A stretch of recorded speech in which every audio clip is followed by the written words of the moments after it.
Hola, ¿qué tal? Bienvenidos al podcast Fondos de Inversión y Valores. Mi nombre es Eusebio Gómez, soy asesor financiero y tengo la misión de hacer las cosas de manera diferente y ayudar a las personas a lograr los resultados financieros y la vida que desean llevar.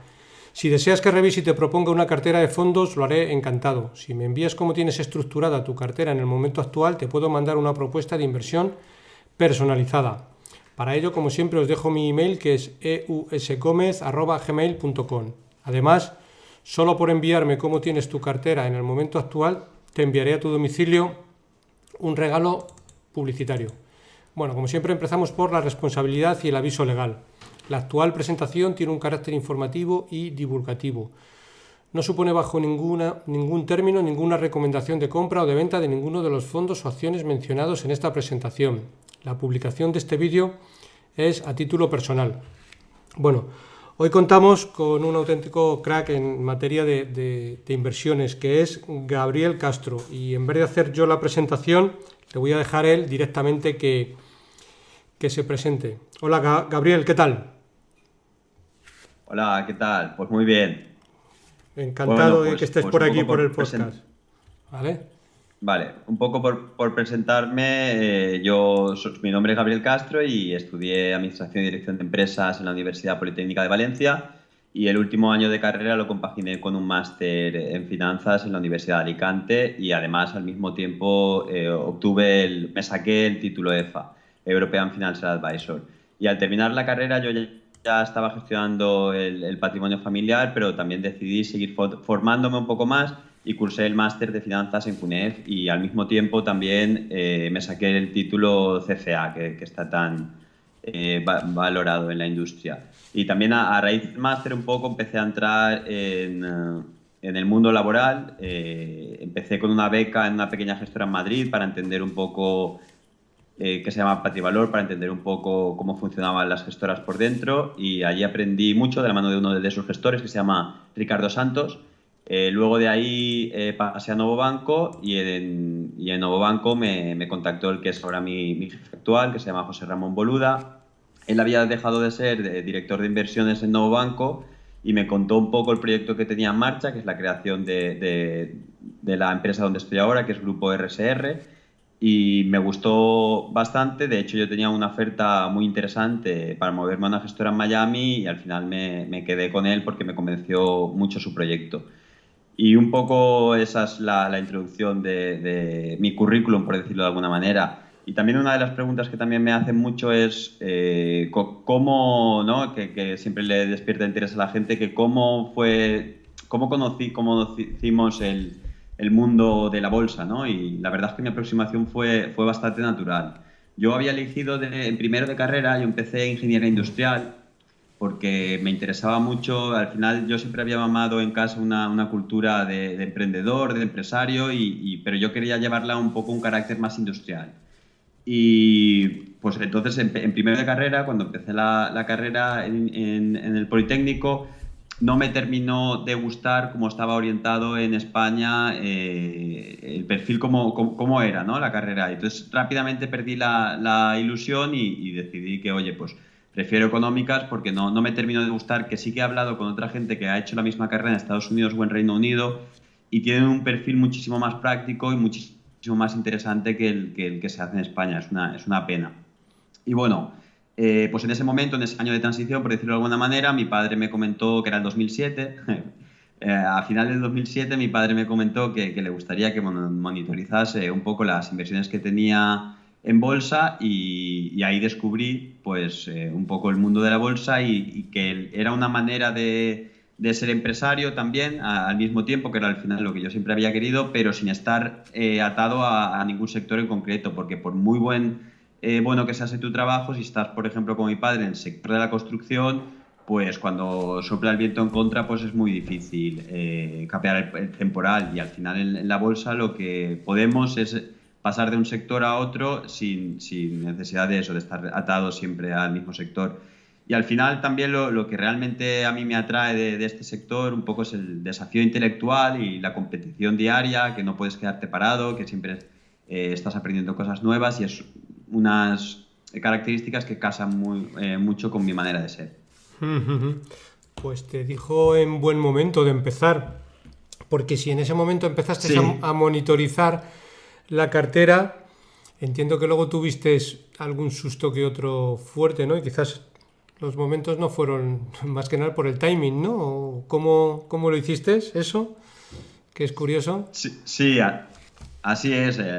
Al principio lo bueno es que pues eso, empecé con inversiones pues muy pequeñas, ¿no? Al final, oye, tampoco tenía, mi padre tampoco tenía una cantidad muy importante en lo que es renta variable pura, tenía pues fondos un poquito más conservadores y demás, al final tampoco él tenía mucha experiencia en la bolsa. Entonces yo empecé, pues oye, pues también de la mano del análisis técnico, viendo un poco, con poco dinero, aprendiendo y vi que no funcionaba, luego evolucioné a estrategias así más cuantitativas porque mi perfil es muy matemático, vi que tampoco terminaba de cuajar y muy rápidamente en el 2008 o principio del 2008, como ya te digo, el primer año fue un poco probarlo todo, vi unas conferencias de Bestinver Ujú. y muy rápidamente casé con la filosofía value y claro, un value a final de 2008, con la barbaridad de cosas que había, pues ahí sí que eso era un jardín para comprar cualquier cosa que comprabas, aunque no aceptase, empezabas a ganar. Así que, aunque sí que empecé a final de 2007, no tenía suficiente dinero y a medida que fui evolucionando y también mi padre fue viendo que decía ya cosas con más sentido, ¿no? Pues fui gestionando o teniendo más dinero. Entonces, fue malo porque empecé en 2007 y muy duro al principio, pero como no tenía dinero, pues tampoco tan malo. Y fue bueno, pues que, oye, ya en 2009, en 2010 empecé a tener más dinero, a gestionar más dinero y claro, todo fue alegría entonces. Fenomenal. Pues yo, al final casi todos pasamos un poco por lo mismo. Nos adentramos en esto a través del análisis técnico, los gráficos, con el tiempo nos damos cuenta de que bueno, es una pérdida de tiempo y acabamos en la inversión en valor o en el value o como quieras llamarlo, pero vamos, al final en sentido común que es analizar las empresas o los fondos y ver digamos, la contabilidad que al final es la madre un poco de todo. Bueno, pues coméntanos un poco, ¿qué fondos asesoras y cuál es la filosofía de inversión que tienen en los fondos que asesoras? Vale, nosotros somos una EAF, vale, no se puede decir EAFI porque no somos independientes en el momento en que nosotros sí que recomendamos los fondos o SICAPs que nosotros asesoramos a nuestros clientes, ¿no? Somos una EAF un poquito diferente al resto. Normalmente, pues la gente cobra alguna retrocesión o alguna comisión oculta o al final el cliente son individuales. En cambio, nosotros, nuestro cliente principal son fondos de inversión y SICAPs y nuestras comisiones son completamente claras, ¿no? Y al final, pues dado la escala que tenemos, pues contamos con unas comisiones bastante reducidas y muy alineadas con el cliente. Y esto de cómo alineas una comisión con los partícipes. Lo mejor es tener, mi opinión, después de todo lo que he visto y experimentado, lo mejor es tener una comisión baja pero que tenga un posible upside, por decirlo de alguna manera, que es que se produce mediante la introducción de la comisión de éxito con marca de agua. Es algo que no se ha hablado mucho en España o que no se conoce mucho en España, pero creo que es muy interesante porque al final si el partícipe está obteniendo unos retornos por encima de lo que se ha estipulado, de lo que él considera suficiente, pues también hace partícipe al gestor de que también pueda obtener mayores rendimientos. Y si los rendimientos son pobres, pues al final lo único que tienes en los ingresos son para cubrir los costes, por decirlo de alguna manera. Y pues nosotros asesoramos como unos 13 vehículos en diferentes bancos. Al ser una EA, pues tenemos esa flexibilidad de trabajar con distintos bancos y no casarnos con ningún banco y al final recomendar lo que mejor le venga al cliente. Y nuestros vehículos son mayormente fondos mixtos. Al final es lo que más casa con la filosofía del español, ¿no? Un fondo con menor volatilidad, por decirlo de alguna manera, aunque también sacrificas un poco rentabilidad a largo plazo. Así que en los fondos mixtos tenemos renta variable, tenemos renta fija, tenemos otras estrategias y ahí un poco tenemos todo. Por ahora, y como te comenté, no estamos comercializando ningún producto porque al final preferimos crecer lentamente, pero constantemente y de la mano del cliente. Nosotros, por ejemplo, hicimos en el 2016 y en el 2017 2 años muy, muy buenos y podríamos habernos abierto al mundo de la distribución, vendiendo al final performance de esos 2 años y también 2015. Y ya que al final, cuando más patrimonio asesoremos nosotros, pues más dinero ganamos, ¿no? Pero al final esto termina siendo contraproducente. Por ejemplo, en estos 2 últimos años, o 3 últimos años que no hemos tenido unos buenos rendimientos, pues no hemos tenido salidas fuertes de capital. De hecho, este año, por ejemplo, estamos incrementando, estamos teniendo entradas netas. Y es al final un poco la diferencia, lo que nos hace diferentes de estar encima del cliente. El cliente sabe exactamente lo que estamos haciendo, por qué lo estamos haciendo y entiende un poco lo que es la volatilidad. Entonces, pues yo creo que eso es una cosa que nos diferencia. Y por también explicar un poco, la EAF somos 4 personas, mi jefe que está un poco más con los clientes y está más orientado al asset allocation, que al final en los fondos de renta variable pierde un poco el sentido, pero en los fondos mixtos es muy importante. El asset allocation es, de hecho, lo más importante, diría yo. Y después yo estoy 100% dedicado al análisis de compañías y después tenemos 2 personas, una que es completamente back office, que al final la SEAF también tenemos muchísima normativa y regulación, y después otra persona que está 50-50, un poco ayudándome a mí, también un poco ayudando en tareas de back office. Y después, pues, lo que hay que añadir es que no lo comercialicemos nosotros, que no estamos vendiéndolo, no significa que no se pueda suscribir. Todos nuestros fondos y SICAPs son públicas. Tampoco voy a ocultar que las rentabilidades, al final tenemos una filosofía en valor, seguimos una filosofía en valor, nuestra filosofía value, no voy ahora a explicar qué es, porque creo que todos nuestros oyentes lo saben, pero en estos momentos pues no está pasando por sus mejores momentos. Entonces depende del producto al que nos refiramos, pues tenemos en los últimos 4 años una rentabilidad que oscila entre el más 10 y el menos 20%, y al final pues es una cosa que es eso, que hay que ser claro con el cliente y explicarle qué está pasando, y entonces el cliente, pues como te he dicho, sigue confiando en nosotros y de hecho tenemos entradas netas de capital. Y por último, por decir el nombre del fondo, que mucha gente también me lo pregunta, el fondo de renta variable se llama RSR, Renta Variable Internacional, y está en Banco Alcalá. Fenomenal. Bueno, pues vamos a adentrarnos un poquito ya en la actualidad. ¿Cómo ves el mercado en general? En el momento actual. Pues yo creo que estamos en un mercado muy polarizado. Es decir, hay algunos sectores que atraen mucho la atención, mientras que otros sectores están completamente ignorados. Hay empresas que están creciendo de beneficios de forma recurrente, pero cada vez valen menos, mientras que otras suben incluso sin tenerlos, como por ejemplo Nicola. La verdad que estamos en un mercado curioso que no se había visto desde hace mucho tiempo. Y esto al final se explica por la narrativa. Al final, lo que influye o lo que deriva la cotización, lo que lidera la cotización en el corto plazo, es la narrativa, la percepción, el sentimiento, y esto se explica muy fácil. Si no existiese el sentimiento, si una empresa creciese un 10% de beneficios, pues la acción debería apreciarse un 10%, ¿vale? Pero esto en el mundo real no ocurre. En el mundo real, una empresa puede ganar lo mismo que el año pasado y doblar en su precio. Y el mayor influente sobre esto es el sentimiento, ¿no? La narrativa sobre esa acción.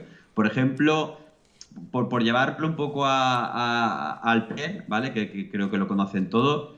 Si una empresa gana 1 por acción, está a PER 10, y está a un precio de 10, pues significa que está a PER 10, ¿vale? Sin embargo, pues el sector se empieza a poner de moda y cambia un poquito la percepción sobre esa compañía y, pues yo qué sé, digamos que ha contratado a un directivo estrella y de repente la gente empieza a decir, esta compañía va a cambiar mucho, va a ser muy buena. Pues de repente, con el mismo beneficio, doblan precio y pasa de PER 10 a PER 20. Al final los beneficios son los mismos, pero la acción ha doblado su precio simplemente por las expectativas de la gente, ¿no? Y esto es lo que ha venido pasando en el mercado en los últimos años. Se llama re-rating o expansión de múltiplos. Hay, por ejemplo, compañías como las FAN que lo han hecho muy bien, han crecido el 15% cada año desde el 2014 o 2013, han crecido el 15% cada año, pero su acción ha aumentado un 26% cada año. O sea, ha habido una expansión de múltiplos. Y es una cosa a las que a nosotros no nos ha pasado. Al final del año pasado, por ejemplo, decidimos nosotros hacer un estudio sobre la evolución del mercado y de los valores de nuestra cartera, porque nuestro fondo de renta variable, entonces, estamos hablando de cierre del 2019, llevaba algo más de un 10% de revalorización en los últimos 3 años, 2018 y 2019, mientras que el S&P 500 llegaba a un 45% y el Nasdaq un 80%. Entonces había una underperformance muy evidente y decimos, bueno, pues vamos un poco a hacer un estudio a ver qué ha pasado con nuestros valores para entender en qué nos hemos equivocado y mejorarlo. Y entonces, pues lo lógico sería, ¿no?, que nuestros valores, que las acciones en las que nosotros teníamos no se hubiesen comportado bien. Pues al final, lo curioso de todo esto es que las acciones que nosotros teníamos, en modo agregado, habían crecido más en beneficios que el índice y habían reducido más su deuda o tendrían más caja neta, habían hecho un free cash flow mayor. También daban más dividendo y era un poco contraintuitivo que nuestro fondo hubiese crecido solo un 10% cuando el S&P 500 se había revalorizado un 45% y el Nasdaq un 80%. Por ponerte algunos ejemplos así que me vienen a la cabeza, por ejemplo, Global Dominion había doblado, que es una de las empresas que tenemos nosotros en cartera, había doblado su beneficio operativo y mantenido su caja, su tesorería, mientras que la acción cotizaba prácticamente al mismo precio al que cerró 2016. Entonces, ¿qué había pasado? Simplemente había pasado que su múltiplo Enterprise Value EBITDA había pasado de 8,5 a la mitad, a unas 4 veces. En Pax Global pasaba algo similar. El EBITDA había crecido, la compañía había generado más caja y su múltiplo había pasado de 5 veces EBITDA, que ya era muy barato para el crecimiento que tenía, a una vez EBITDA. En TK y LNG algo similar. Entonces, todas estas compañías que habían estado aumentando de beneficio cada año desde el 2016 hasta el 2019, cada vez valían menos simplemente por una percepción del mercado de que ya no estaban de moda o de que había otras cosas más interesantes. Y entonces, por ejemplo, ¿qué han hecho estas empresas? Pues estas empresas creen que ellos mismos valen mucho más y que es la mejor inversión que ahora hay en el mercado y lo que están haciendo es recomprarse acciones a ellos mismos. Y ahora vamos un poco al mercado y para entender cómo de diferente es la historia en las acciones que están ahora de moda, por ejemplo, puse el ejemplo de Apple.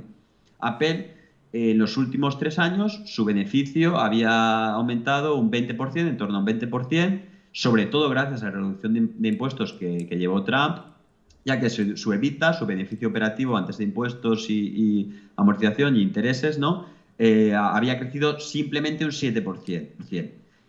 Pero ¿qué había pasado con Apple? Que su acción había multiplicado por 3. ¿Por qué su acción había multiplicado por 3? Porque el mercado, que la tenía valorada a 6 veces EBITDA, de repente se había puesto de moda, Apple, esta es la mejor empresa que hay, y había pasado de 6 veces EBITDA a casi 20.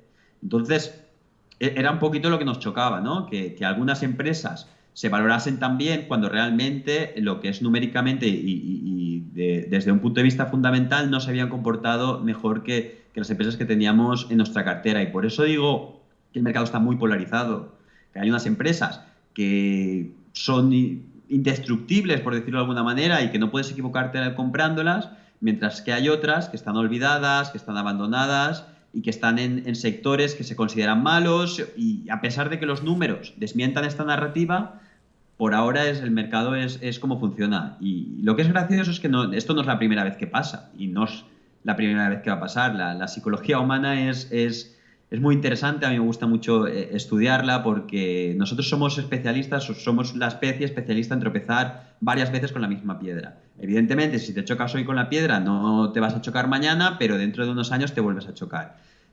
Ahora mismo se llaman las FANG, ¿no?, las empresas un poco que están más de moda y que acaparan titulares, pero en los años 70 se llamaron las Nifty 50. Estas empresas tenían muy buenas perspectivas, como son ahora las FANG. Para que te hagas una idea, estamos hablando de empresas como Disney, Coca-Cola, IBM, Philip Morris, McDonald's. Si ahora ya son buenos negocios, imagínate cómo eran en la década de los 70, que aún tenían todo por hacer y todo el crecimiento por hacer.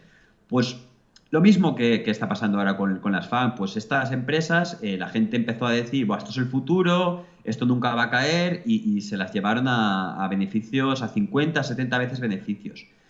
Y sin que pasase nada, de repente, en el año 74, estas empresas cayeron un 50%, desde el año 72 al año 74 cayeron un 50%, pero sin que hubiese ningún catalizador ni nada. Estas empresas, Coca-Cola, seguía creciendo exactamente igual, seguía vendiendo los mismos productos, no había cambiado nada en lo que es la empresa, simplemente pues, la percepción del mercado cambió y, por ejemplo, Coca-Cola terminaron más o menos unos 10, 12 años en recuperar sus máximos anteriores. Por ejemplo, Coca-Cola hizo el máximo en 1972 y no volvió a alcanzar ese nivel hasta el 1986. Y esto en los buenos negocios, porque los negocios que se han visto disruptidos, como seguro que te acuerdas de Kodak, de Polaroid, de General Electric, estas también empresas eran consideradas indestructibles y cotizaban también en esos múltiplos, pues ahí los accionistas prácticamente lo han perdido todo. Y Nokia. Pues esto y también, otra empresa, correcto. Pero bueno, Nokia es más del 2000. Esto es lo que pasó en los años 70. Es que en los años 2000 volvió a pasar, se repitió otra vez la historia, volvió a pasar lo mismo y esta vez se le llamó la burbuja.com, ¿no? Empresas excelentes como Microsoft, Intel, IBM o incluso empresas que no estaban relacionadas con la tecnología como Coca-Cola, Disney, Walmart, estas volvieron a considerar que ahí no se podía perder dinero, que no importaba el precio pagado, que estas acciones solo subían. Y llegaron a cotizar a 40, 50 veces también, y de repente lo mismo que en el 74, sin que pasase nada, sin ningún catalizador, porque al final he estado estudiándolo, oye, ¿qué realmente pasó para que...? No hay nada que pasase. De repente empezaron a cayeron todas en promedio un 50%, y evidentemente esto las buenas, las Terra, Nokia, ya desaparecieron, ¿vale? Y tardaron un promedio de 13 años en recuperar los niveles previos. Y estamos hablando de compañías muy buenas. Por ejemplo, Microsoft, si te ves el histórico de Microsoft, ha estado todos los años desde el 2000 creciendo en beneficios, aumentando dividendo, haciendo más free cash flow, y sin embargo, la acción tardó, creo que 16 años en recuperar los máximos que hizo en el 2000. ¿Por qué? Porque al final era un precio tan ridículamente alto que el negocio ha crecido y ha cumplido, pero no ha sido capaz de justificar esos múltiplos. Y es un poco lo que está pasando ahora mismo. Ahora mismo estamos en una tesitura muy similar. Compañías muy buenas, porque son muy, muy buenas, son muy buenos negocios, cotizando a 30, 35 veces beneficios. Así tienes a Google, a Microsoft, a Apple, a Facebook, que cotizan a 30, y luego tienes ya las Amazon y las Netflix que cotizan muchísimo, a más de 100 veces beneficios. No se ha llegado a las 50, 70 veces beneficios que se llegaron en los 70, ni a las 40, 50 veces que se llegaron en los 2000, pero son múltiplos muy exigentes, la verdad. Y aunque en estas compañías es importante señalarlo, realmente yo no me atrevería a decir que están cotizando a precios de burbuja. Oye, que sí, que están exigentes, pero no están a precios de burbuja. De la misma manera que en los años 2000, estos negocios tan buenos que hemos estado hablando, tampoco creo que estaban en burbuja. Al final tuviste que tener paciencia y esperar 10, 12 años para hacer break-even, pero realmente si hubieses esperado ese tiempo, si eres un inversor de largo plazo, pues al final hubieses recuperado y hubieses tenido una excelente rentabilidad a 30 años vista, ¿no? O a 20 años vista. Sin embargo, sí que había unas compañías así más pequeñas que estaban relacionadas con la nube, que estas, por poner ejemplo, las Terra, porque Nokia se vio disruptido, pero las Terra, que no tenían ni un negocio claramente, y que en esas compañías se perdió todo. Y estaban cotizando, no tenían ni beneficios, estaban cotizando a no sé cuántas veces ventas. Incluso en Estados Unidos se puso de moda no sé cuántas veces clic, porque no tenían ni ventas algunas compañías. Y eso sí que lo estamos viendo ahora, y lo estamos viendo en negocios relacionados con la nube o con el software como servicio, que se llaman las SaaS, o en tendencias que se han puesto ahora de moda como Beyond Meat, como Zoom, como Shopify, o empresas que ni facturan, que aún no tienen ni la cadena para fabricar, como Nikola. Estas empresas se están pagando unos precios desorbitados. Además, da igual que yo te diga que hoy están pagando un precio desorbitado, porque a lo mejor dentro de 3 meses hacen otro más 50%. Es que miras la cotización y cada día suben un 5 o 10%. Es increíble. Sí, exactamente. Y luego, pues, sí, este tipo de compañías sí que es las que yo evitaría a toda costa, porque además no tienen un moat real, así como Microsoft sí que le ves un moat real, Apple pues a lo mejor me cuesta un poquito más verlo, pero Google tiene un moat muy real, pues Beyond Meat es una compañía que fabrica pues eso, una hamburguesa con plantas y al final no tiene una competencia. De hecho, Nestlé ya está invirtiendo para hacer un producto similar y no creo que tenga mucha dificultad en mejorar ese producto. Entonces, un poco por resumir todo, veo un mercado muy polarizado donde sí que hay algunos valores más pequeños o menos fuera del radar que no acaparan tantos titulares en modo burbuja o también que sí que acaparan más como Tesla, que son buenos negocios pero están a precios que son increíblemente altos. Y luego veo otro tipo de compañías que acaparan más titulares, que están exigentes, con precios exigentes, que bueno, se pueden justificar por cómo están los tipos de interés y tal, pero bueno, son unas compañías que a pesar de ser un negocio muy muy bueno, yo no me sentiría cómodo teniéndolas en cartera por al final el precio que estás pagando. Y luego tienes unas compañías que no están haciéndolo mal, pero que están en sectores que a la gente no le interesan y que están completamente olvidadas, que sus negocios están funcionando muy bien, pero su cotización no termina de tirar. Así que es eso, la conclusión es mercado muy polarizado. Claro. Ahora vamos a pasar a hablar de los sectores olvidados y los que no interesan mucho a la gente, pero muchas veces para un inversor de a pie es duro en el sentido de comprar una empresa que está en un sector olvidado o que no interesa porque la compra hoy, probablemente la semana que viene o dentro de 2 semanas cae más y vuelve a caer más. Entonces, o tienes un convencimiento muy fuerte sobre esa empresa o ¿qué pasa? Claro, ves el gráfico de Tesla que siempre está cara, pero desde hace 3 o 4 meses pues ha subido un 50-60%. Podríamos hablar de muchas más, con lo cual la eterna duda que siempre tiene el inversor de a pie, como no tenga convicciones fuertes, pues al final muchas veces se va a lo que está más caro porque ve el gráfico y ve que sube mucho, hasta que de repente, como se suele decir, bueno, pues al final pasa lo del juego de la silla, que el último que se queda sin sentarse, pues luego la cotización se derrumba de golpe y se queda con la boca abierta. Pero bueno, eso es así, ha pasado siempre. Al final esto es, o tienes un convencimiento fuerte, bien porque has estudiado mucho las compañías, pero claro, un inversor de a pie, pues no tiene ni el tiempo ni el previo estudio para analizar algo y tener una convicción fuerte. Pero bueno, luego siempre pasa lo que pasa. Pero bueno, hasta ahora no está pasando. Pero bueno, algún día, cuando menos nos lo esperemos, probablemente pasará. Pues vamos a hablar un poco de las compañías olvidadas y de los sectores que no interesan. Yo he visto varios vídeos tuyos que hay colgados en diferentes webs, en YouTube, incluso en algún podcast anterior, en el que tienes inversión. Sobre todo has comentado muy bien el tema de los tanqueros. ¿Cómo sigues viendo el tema de invertir actualmente en tanqueros? Y por ir un poco más a la actualidad, porque al final es un poco... ¿Cómo ves el precio actual de los rates? Háblanos un poco de...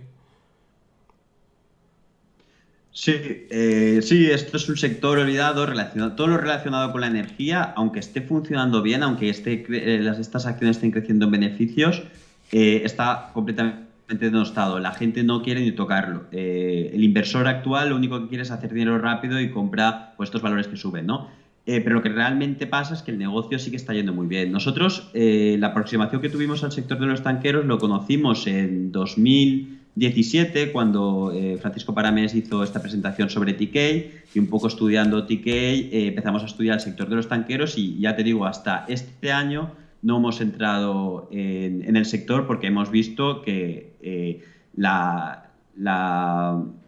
locura en valoración que ha habido hasta ahora no ha habido prácticamente nunca en este sector, ¿no? Entonces, un poco por resumir o por a que el oyente entienda cómo llegamos a este sector. Este sector es muy fácil o sea, no tiene ninguna barrera competitiva, es un sector completamente commodity. En las commodities lo que tienes que fijarte, mucha gente se cree que te tienes que fijar en la demanda, pero lo que realmente tienes que entender es la oferta. La commodity, por ejemplo, en el petróleo, pues el marginal, tienes que ir a ver la oferta marginal. En este caso tienes que ver el order book. Lo que tienes que ver es los próximos años cuántos barcos nuevos se van a construir. Y es muy fácil en este sector porque necesitas un mínimo de 2 años para meter un nuevo barco en el mercado. Es decir, si tú haces hoy un pedido, hasta dentro de 2 años no te llega el barco, ¿no? Entonces, ¿qué es lo que le pasó a este sector y por qué está tan olvidado? Pues este sector entre 2002 y 2008 fue un sector donde todo el mundo ganaba dinero. Pues había un crecimiento de la demanda de petróleo brutal, ¿vale? Y no había prácticamente oferta. Y como se tardaban 2 años en hacer un barco, pues la oferta siempre iba retrasada. Para que te hagas una idea, la única compañía que conozco yo que ya cotizaba entonces, se llama Frontline, multiplicó por 50 desde el 2002 hasta el 2008. O sea, se hizo creo que un 80% anualizado. Es brutal, ¿no? Entonces, ¿qué le pasó a la gente? Pues que la gente dijo, vale, esto es un chollo, voy a construirme un barco y Private Equity, todo el mundo se dedicó a construir barcos en 2008.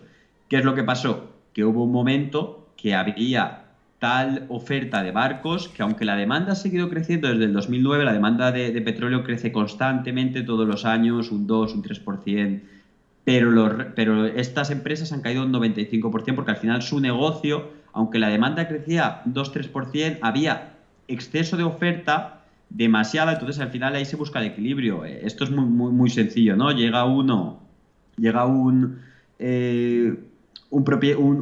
persona que le interesa transportar una carga de petróleo de un lado a otro y dice, ¿quién me transporta la carga? Y si levantan 20 la mano, pues entonces el tío va a poner un precio más bajo porque al final esos 20 barcos están ociosos esperando tener un contrato. Entonces, esto es lo que ha pasado, que había un exceso de oferta desde el 2008 hasta prácticamente la actualidad. Había demasiada oferta, entonces, aunque la demanda funcionase, pues la oferta se comía la demanda.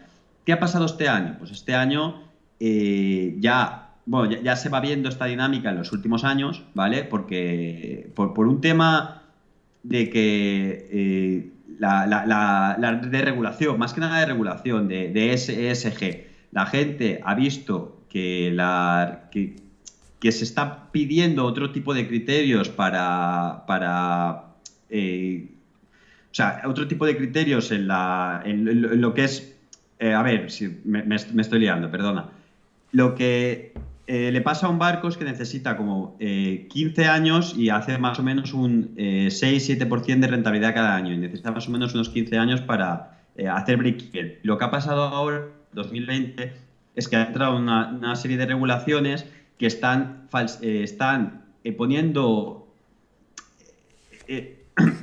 Esto tiene que ver un poco con los criterios ESG, un poco, ¿no? Y con todo este tema de regulación medioambiental, ¿no?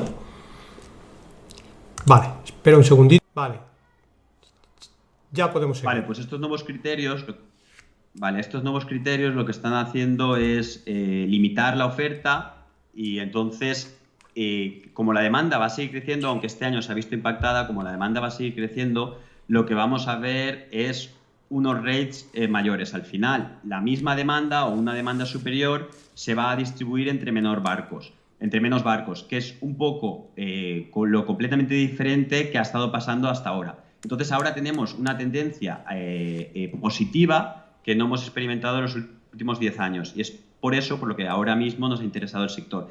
¿Qué es lo que ha pasado estos últimos meses? Pues estos últimos meses ha sido un caos. Primero, el coronavirus ha parado completamente la demanda, ¿vale? Y al parar completamente la demanda, el consumo se ha generado un excedente de inventario que había que guardarlo en algún sitio y no había espacio suficiente en las plataformas onshore, ¿vale? Entonces han tenido que utilizar barcos para guardar este petróleo que se estaba produciendo y que en el futuro está siendo, pues eso, reinsertado en el sistema. Entonces, los barcos, como sabían que jugaban con ventaja, han ido pidiendo rates muy elevados, alquileres muy elevados. Entonces han obtenido una rentabilidad que, de no haber pasado este hecho aislado y extraordinario, hubiesen necesitado pues unos 3-4 años para ganar lo que han ganado en los últimos 6 meses.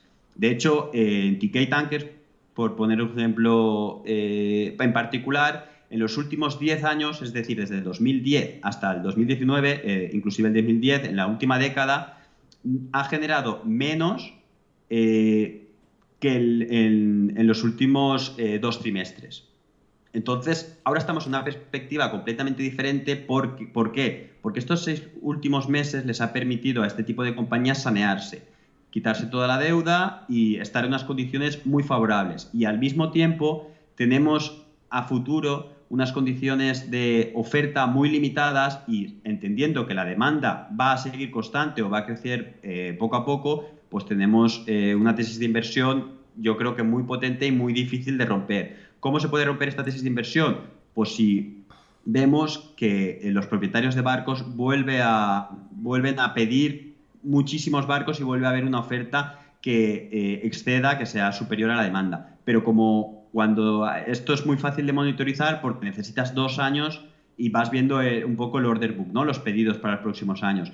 Entonces, a pesar de que a día de hoy el sector esté deprimido y la acción, pues como podéis ver, cada día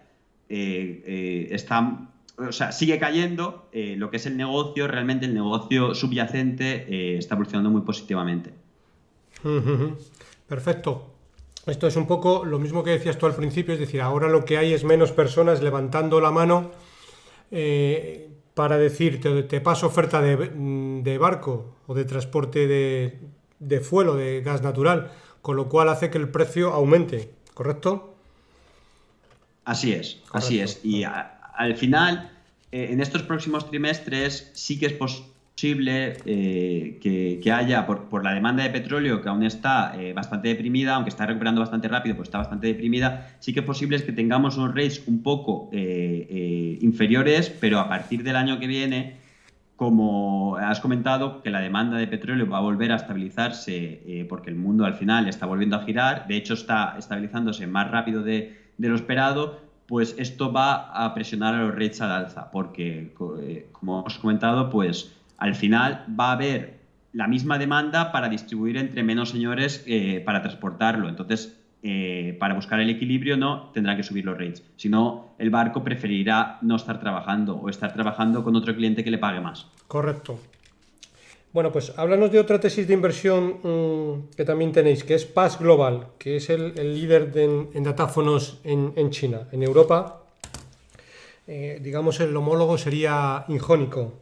Háblanos un poco de esta tesis.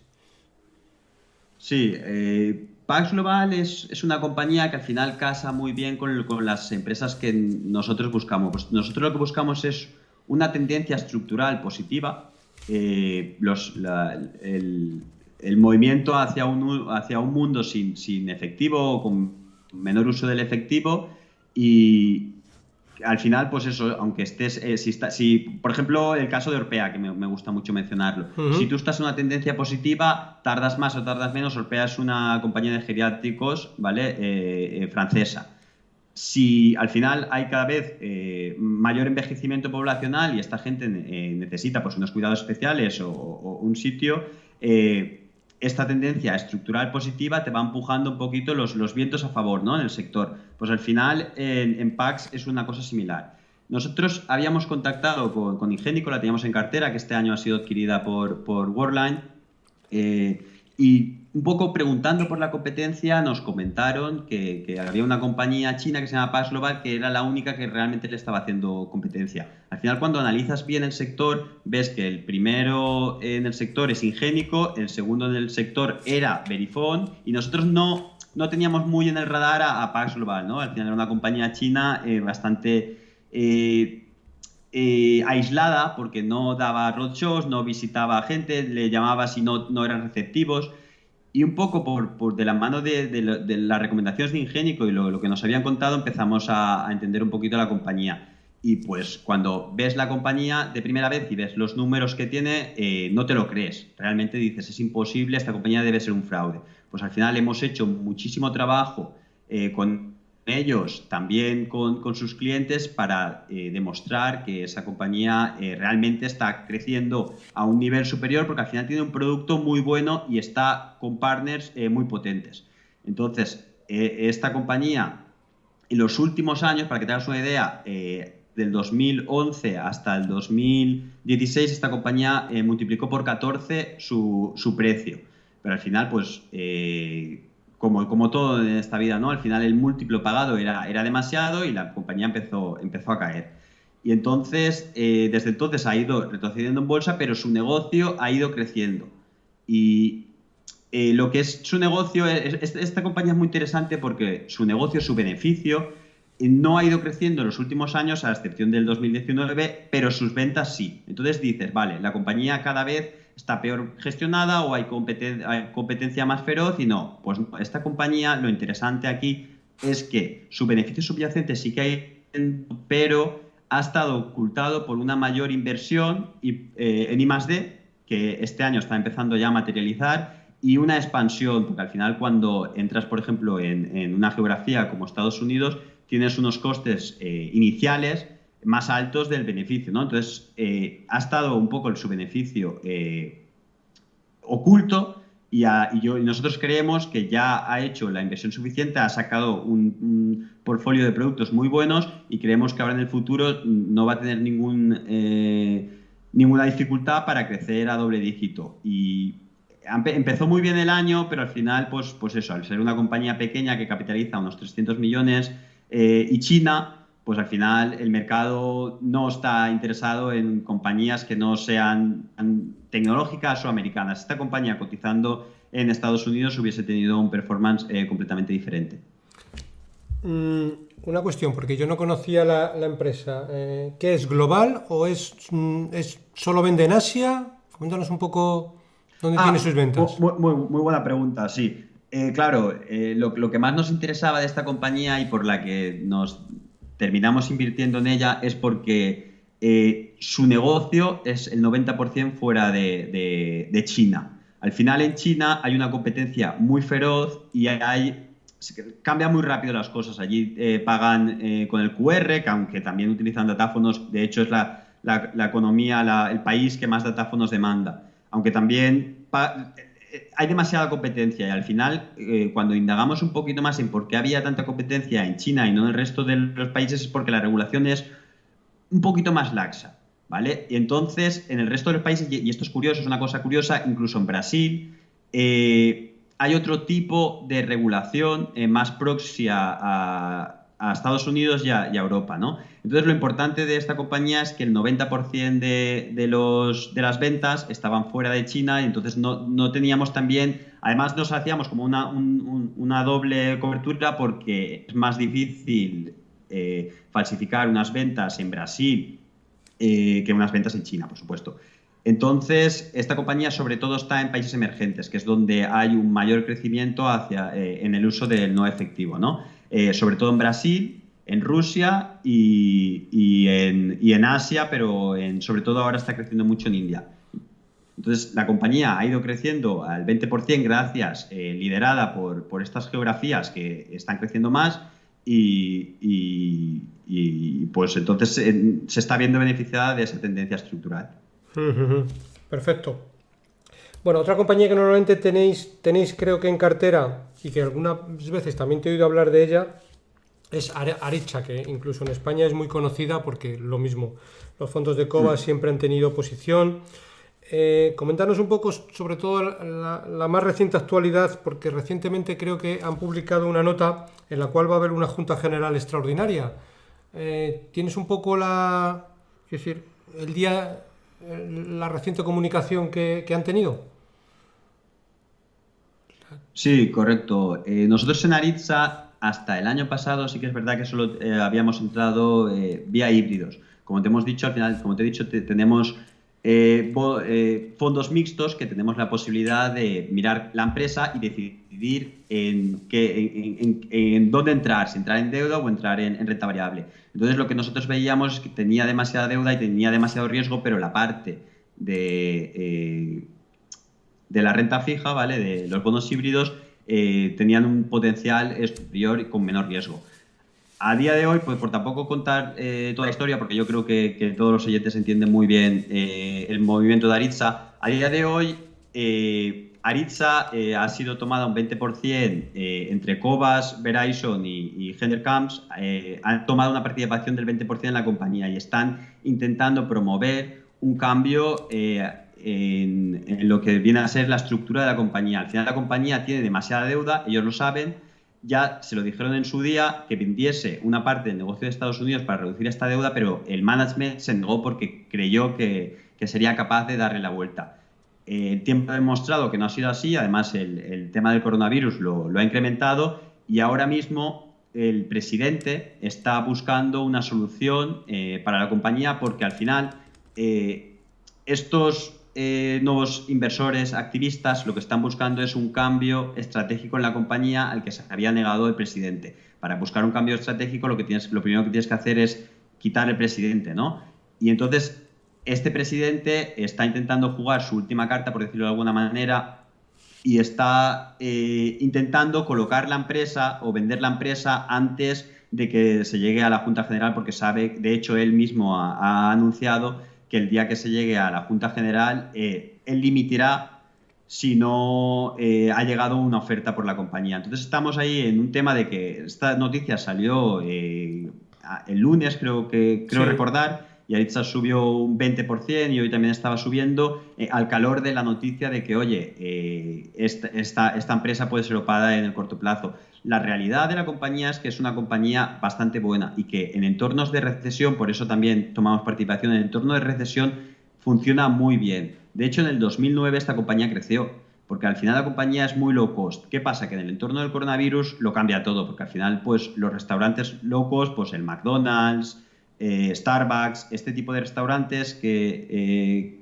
trabajan con Aritza han estado cerrados, entonces las ventas han sido cero y en este tipo de compañías tienes un apalancamiento operativo muy alto. Significa que tienes unos costes fijos muy altos. Aunque sí que es verdad que eso nos ha sorprendido, que cuando presentaron resultados han conseguido reducir bastante estos costes y no han tenido un beneficio negativo como esperábamos. Pero bueno, la actualidad de la compañía ahora es esa. Por una parte está el presidente intentando, por de alguna manera, conservar su puesto y vendérsela a algún private equity o alguna empresa del sector, porque el negocio de Aritza realmente es muy bueno. Y por otra parte están los accionistas activistas que lo que quieren es cambiar la posición estratégica o darle una vuelta a la estructura financiera de la compañía.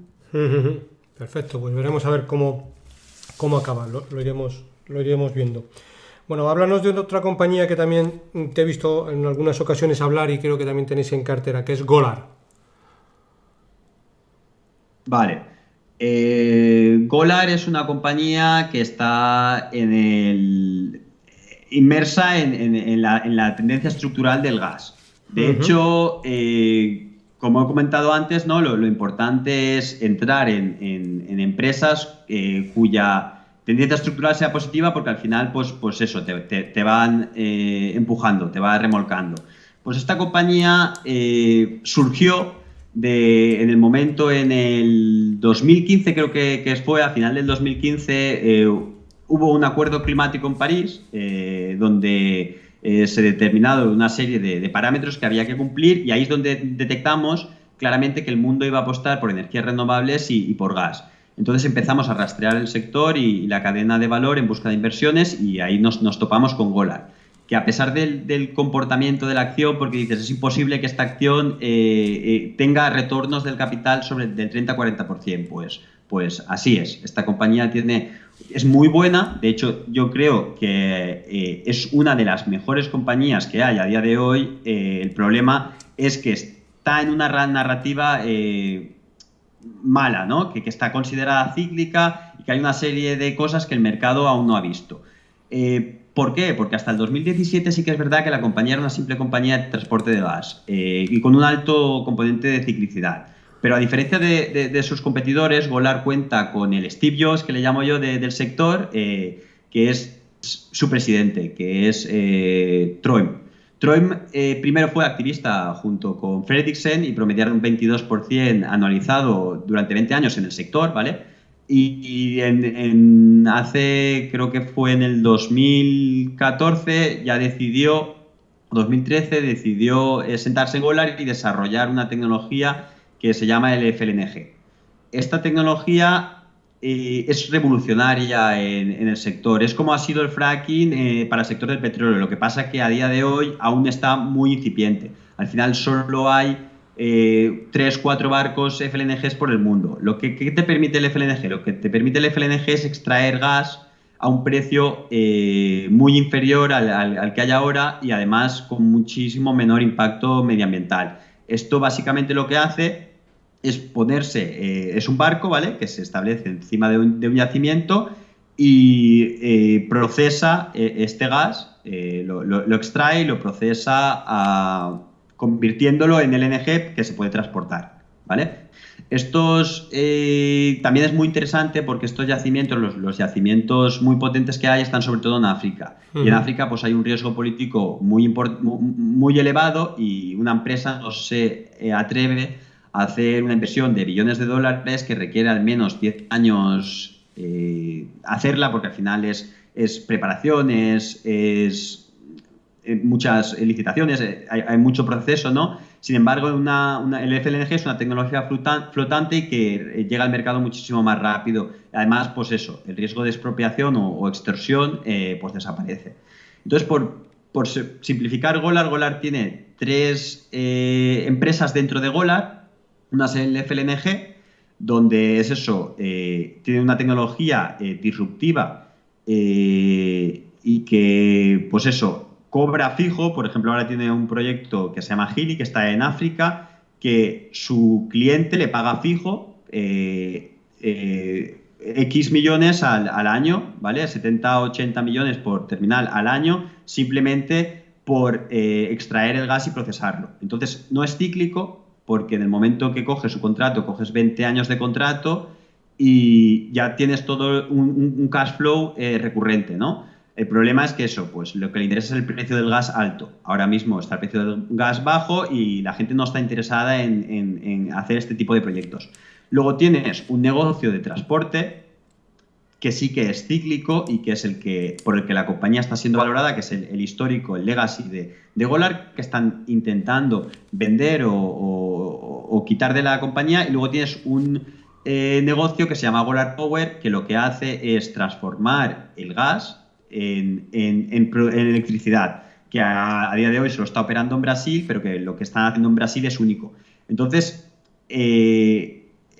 para que te hagas una idea, en Brasil, ¿vale? En Brasil ya han ganado 2 nuevas terminales, solo tienen a día de hoy una terminal funcionando, y lo que hacen es coger este gas, transformarlo en electricidad y venderlo a un también tipo fijo al sistema, ¿no?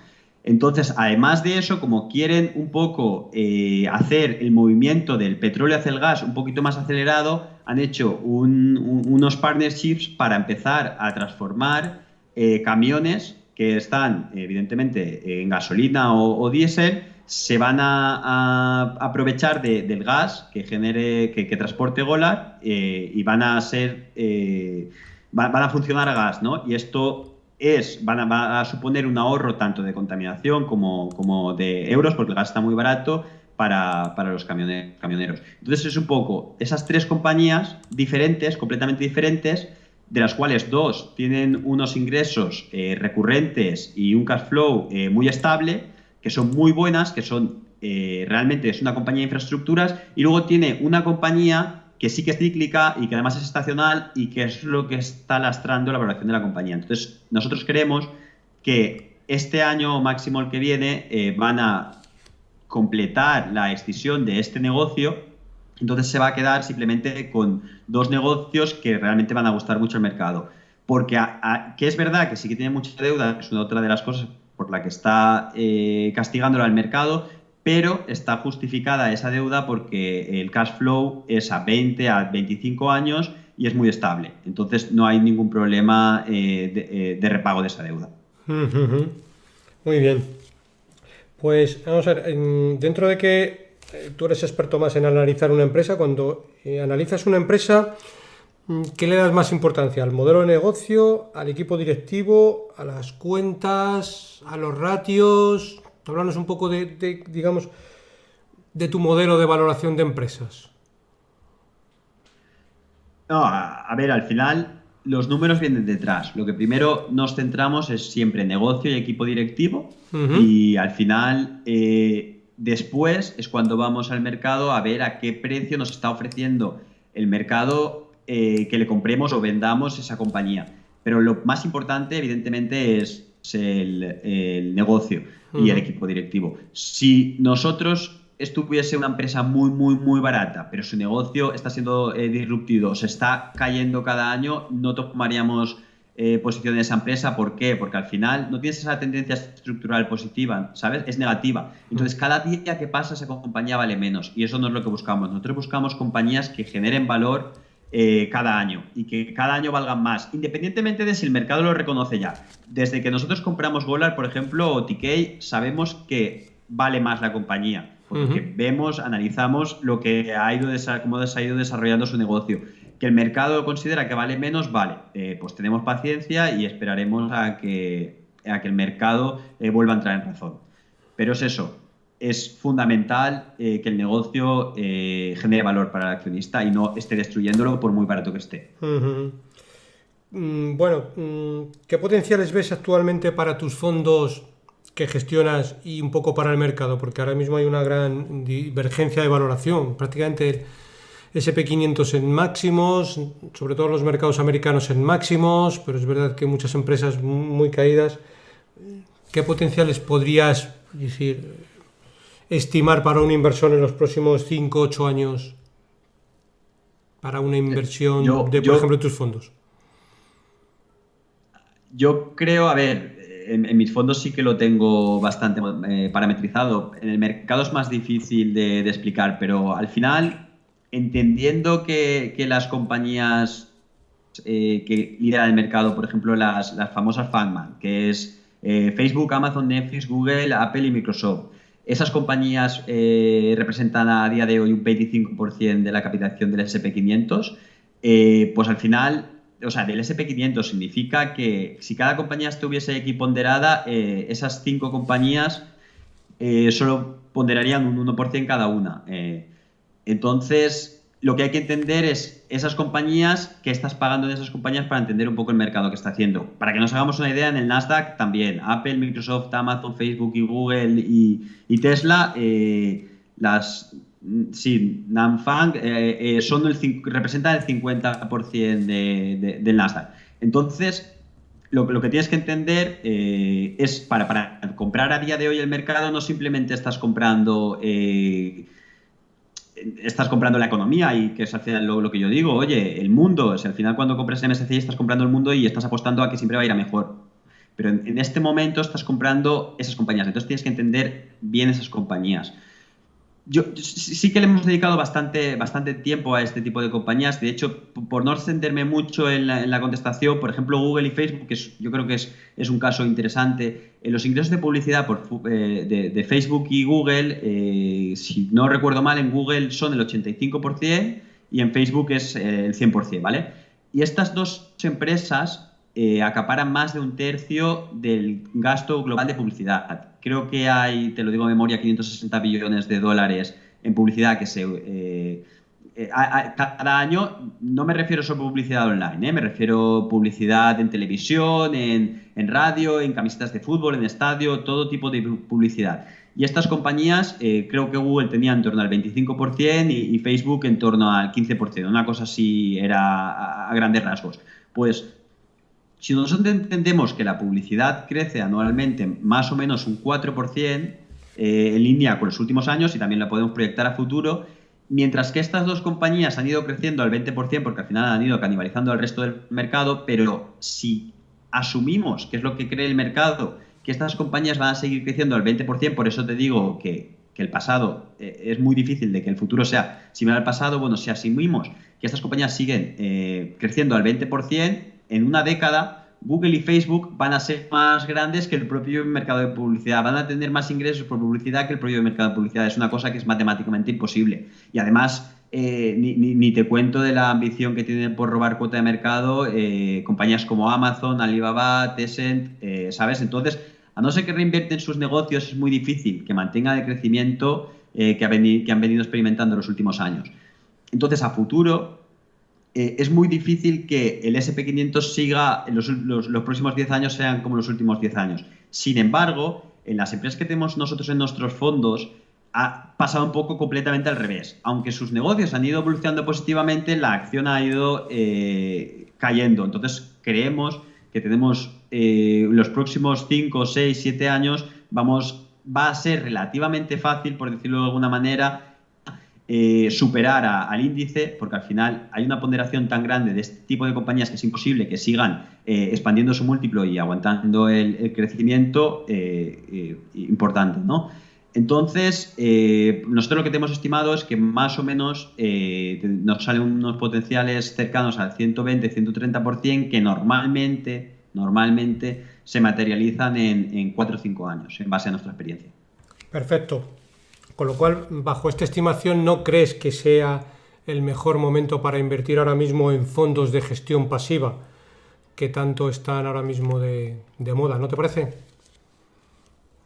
Correcto. A ver, yo siempre, y esto es una cosa que desde el principio también he recomendado a amigos, evidentemente a mí no, porque yo realmente confío mucho en nuestra filosofía, ¿no? Pero que lo que he recomendado a amigos es, oye, es muy interesante tener las dos estrategias, tanto gestión activa con algunos gestores que realmente merezcan esas comisiones y que hayan generado alfa a lo largo de los años, no en los últimos 3 años, porque valorar a una persona por los últimos 3 años no tiene ningún sentido.